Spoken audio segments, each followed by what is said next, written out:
When a community comes together for the purpose of solving community problems, it is a big deal. Heroes can be girls, boys, men, women who, when they are tremendously afraid, are still willing to go forward. To do all that I can as your independent police auditor to help build that trust.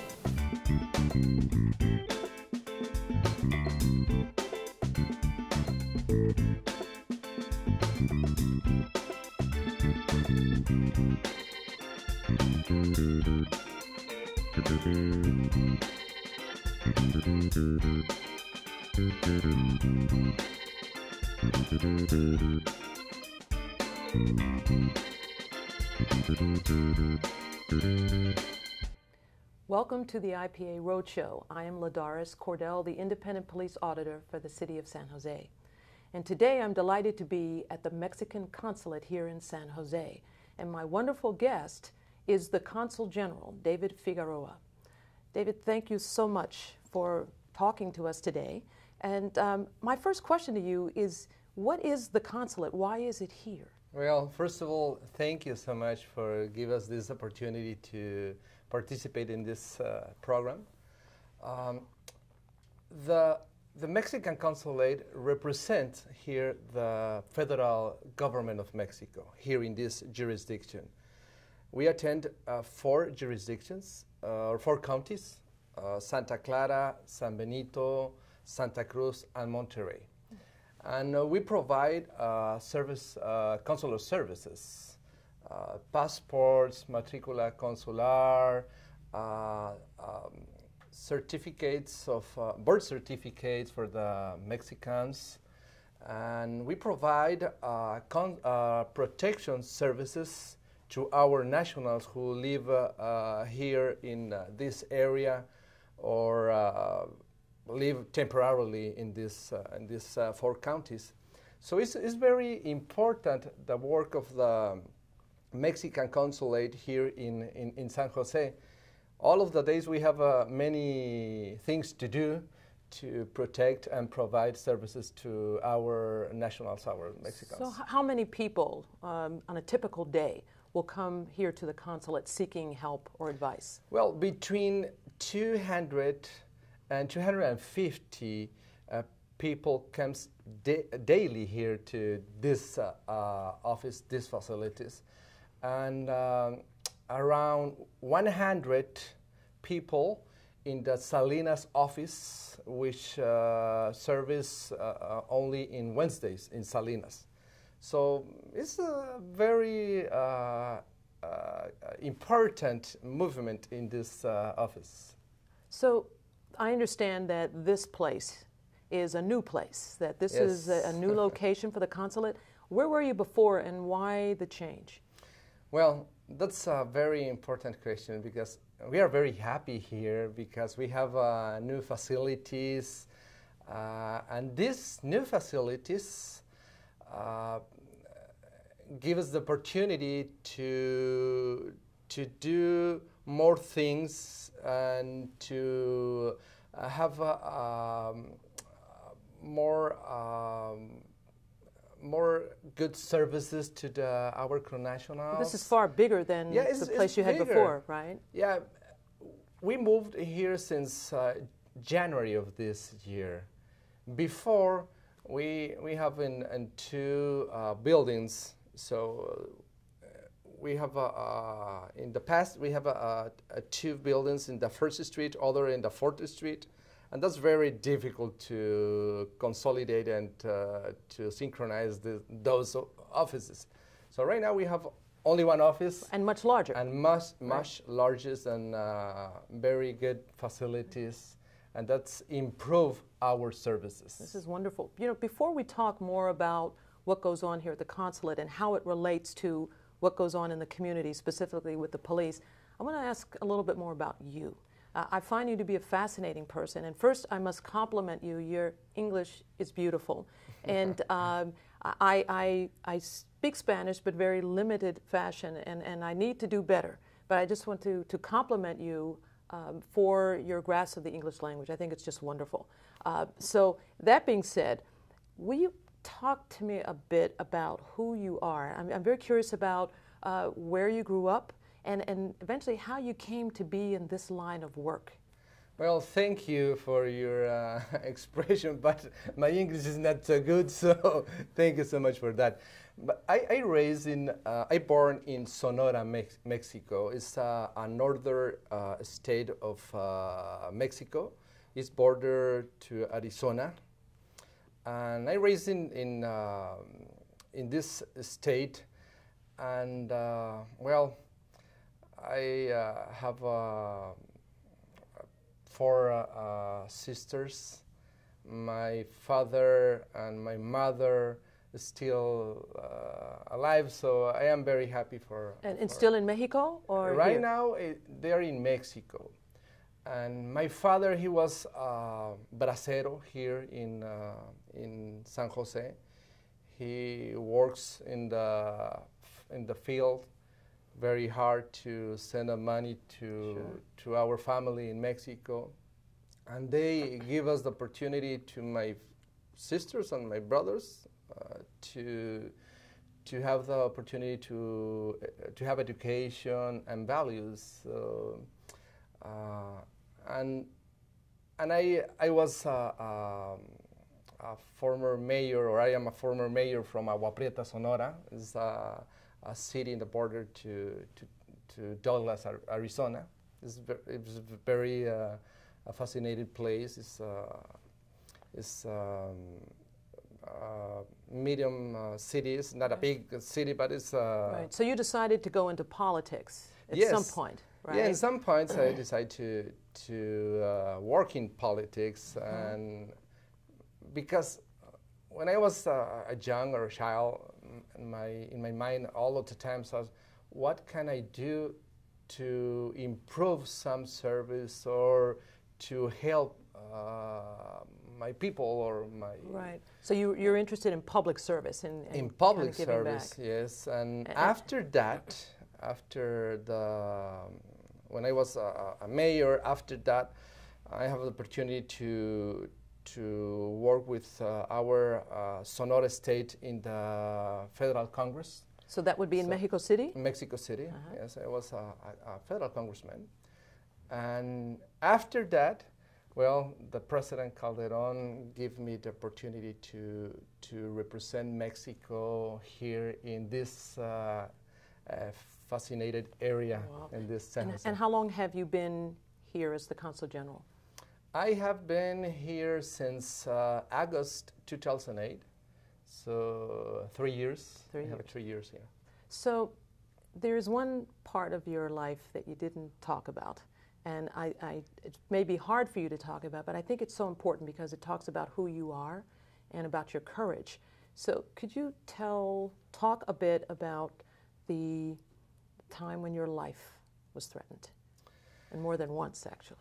Yeah, that's this very a difficult part of my life. But when I was a mayor in Agua Prieta, I fight against dealers of drugs in that city, and obviously many drug cartels or gangs doesn't happy with my decision, because I put it in the jail around 80 people, 80 dealers, and they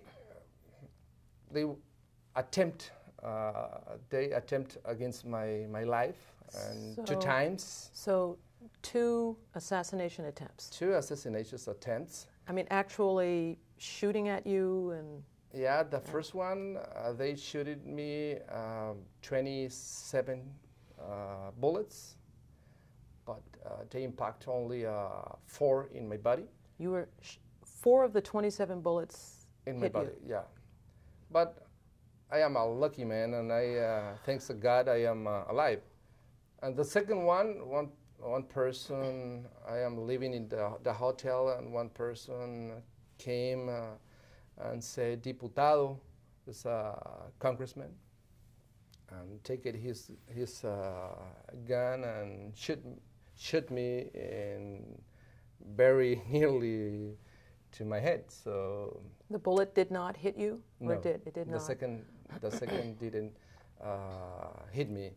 So I am very fortunately, and I am very happy to be here and working very hard to my community. Well, I just wonder how many people, having gone through that, would continue in public service and continue to want, and I think very few people would. So I look at you and I see someone who is very courageous, who still wants to work in public service. So I am very appreciative, as I'm sure people who come to know you and have hear about this will be as well. Well, thank you amazing. so much. As all of my life, I have a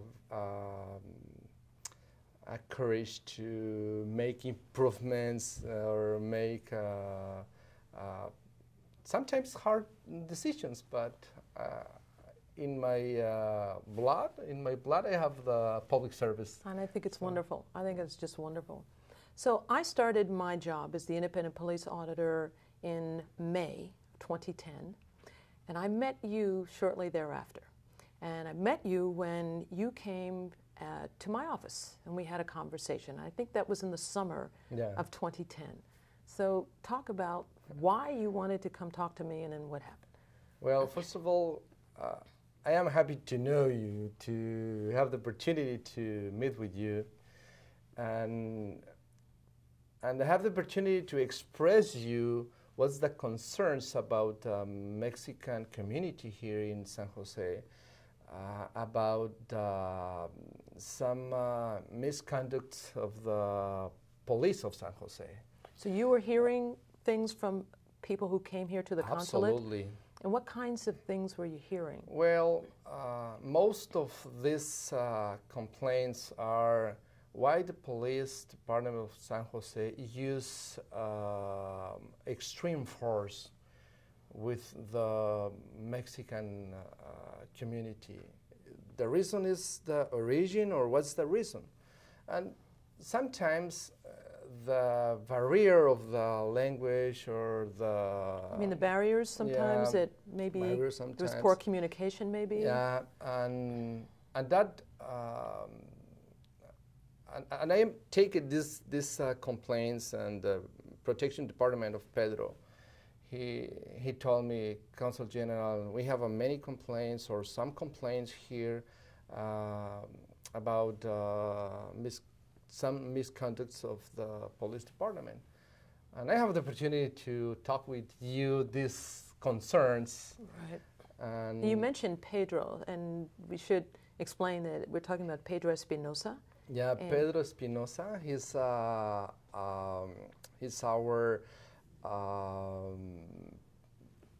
Is he more your? It's a protection department. He's right. a lawyer, and he's so your legal person. He's a legal person, and he help us the Mexican community in the legal affairs. Right, right. So you and Pedro were the ones who came to meet with me in my office, and talk about what you remember about that visit. Well, my first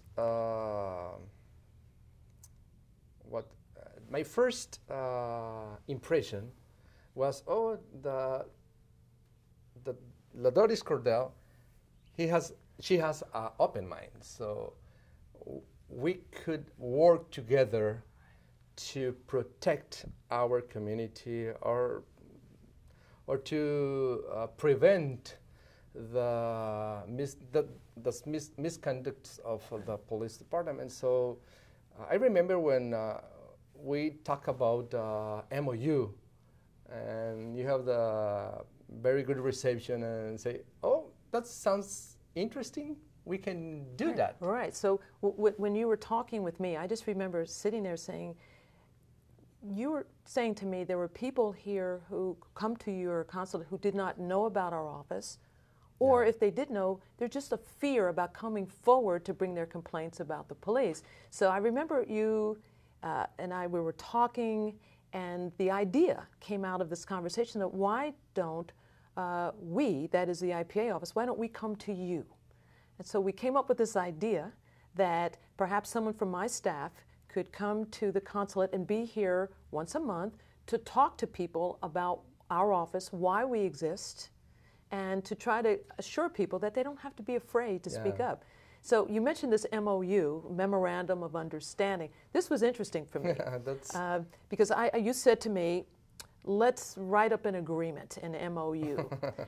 And I thought, oh, that should be pretty easy to do. I mean, it wasn't awful, but it was more difficult because we had to get the wording just right so that the city of San Jose mayor approved, and then you had to check with the Mexican government, right? With our Cancillería Mexicana to check this agreement, and after that, we have the opportunity to sign this agreement or memorandum of understanding, where your office come to our office to explain what's where are you and what's your function, and this very interesting collaboration. Right. So this MOU. I remember I got a call from Pedro, I believe it may have been November, December, and said, it's now approved. We had to do a little rewriting of it, now approved, and then we had an official signing. We had a press conference, and that was in January of 2011. Yeah, we start the year with the right foot. Absolutely, absolutely. And so we have someone from our staff who comes here the first Monday of every month, and you graciously provided the space for the person, and her name is Diane Doolin Diaz on our staff, who is fluent in Spanish.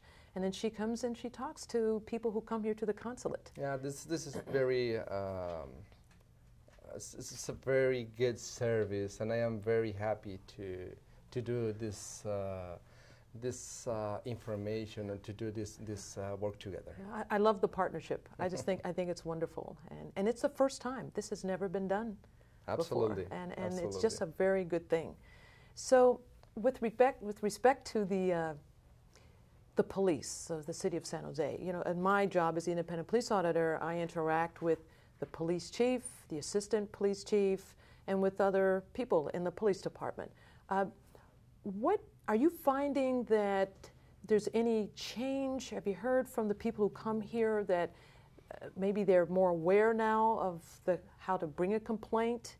Or what have you heard since we've started coming here? Well, the Mexican community are, in the first step, is happy to have this opportunity because they know they are not alone with this complaints. And second, I hear the chief Chris Moore.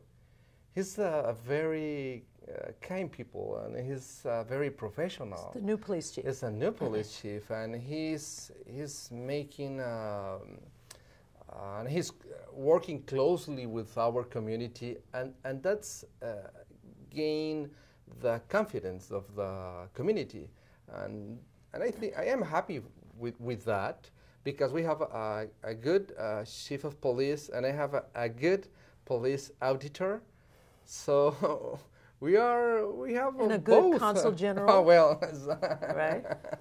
Absolutely. So yeah, we are working together, and that's easy when we work together for our goals.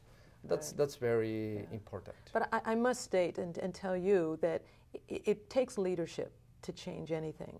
And as the leader here, the Consul General, you took the initiative. You're the one that came forward and said, we need to do something. Instead of just complaining and talking about it, we need to do something. And that resonated with me. And that's why we were able to get this MOU. It could not have happened, but because of your leadership and your willingness to say, this is important to do. So it's a good thing. And then we hope that we're going to change things for Absolutely. the better. That really is the hope. So this is all wonderful and good. And yet it's kind of sad in a way, because you're not going to be here much longer. So tell us why. Well, the President Calderon recently appointed me to the Consul of Los Angeles. So it's a very important place. This is great for you. It's a wonderful step up. I'd imagine. It's great for my career, and I have a more responsibility in Los Angeles. But I am sad because I need to leave from San Jose, this wonderful place and wonderful people. So it is hard. I mean, I'm sad. I'm happy for you, but I'm sad for the community. And I know there will be another Consul General, and I hope that Consul General will be as receptive and supportive as everything we're doing here. I hope that. As you have been. So, well, you'll talk to the next one and, yes. and let that person know. So just in terms of numbers, how many, I don't know if we want to restrict it to Mexican nationals, but what is the Latino community, the size of it here that you pretty much deal with versus the size in Los Angeles? Well, we estimated about 700,000 Latinos or Mexican people who lives here in this San Jose consulate jurisdiction. In Los Angeles, it's amazing, it's huge.